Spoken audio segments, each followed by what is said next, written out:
All right, hello everybody. My name is Kurt Jordan. Today I wanted to talk to you about building your kids' abilities to accurately assess their strengths versus their limitations. Now, think to yourself for a moment, can you think of a time where a kid came up to you and told you just how great they were at something? Now think again and ask yourself, were they actually that great at it, or did they just believe that they were really good at it?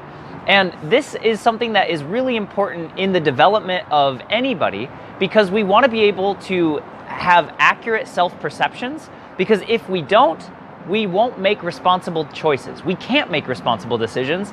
If I think that I can jump 20 feet standing and I try to do that and I don't make it, I could get severely hurt, especially if I'm off the ground. So I want to make sure that we have tools and systems for our kids. Like if a kid wants to climb a tree but they can't hold on to a branch, it's probably unlikely that they're going to stay safe. So it's important that we keep our students honest about their own perceptions and that we don't allow for false perceptions to exist.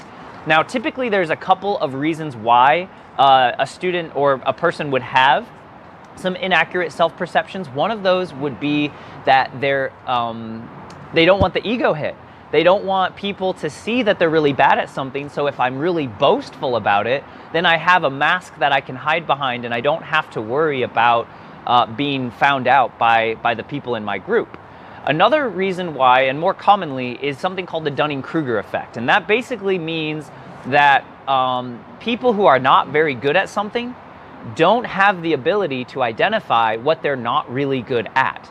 So, for example, most people who there's a statistic that in America, 88% of drivers believe that they're in the top 10% of their driving ability, which, I mean, math doesn't work. You can't have 88% and 10%. So you need to be able to identify those things, and everyone has those limitations, which is why it's super important for loved ones to be able to help guide them into those accurate self-perceptions. Now, this can be a hard thing to do, especially for kids, because we want to be encouraging. So one of the things that you can do is you can ask them to identify what is something you're really good at. And then you can also, on the other hand, ask them what are things that you want to improve. Because it's not asking them what are you really bad at, because we want them to know that they can improve. So by asking them what do you want to be able to improve, can start to get their minds into thinking about things that they're not that great at yet. Another thing that we can do for our kids is we can ask them how long they think something will take. So for example, how long do you think it will take for you to finish your chore or finish your homework or finish your game? And whatever it is, they can start to build in these accurate assessments and perceptions of their ability to do something versus the reality of what it takes. So this is another good way that you can use to lead your kid into understanding what their strengths and weaknesses are.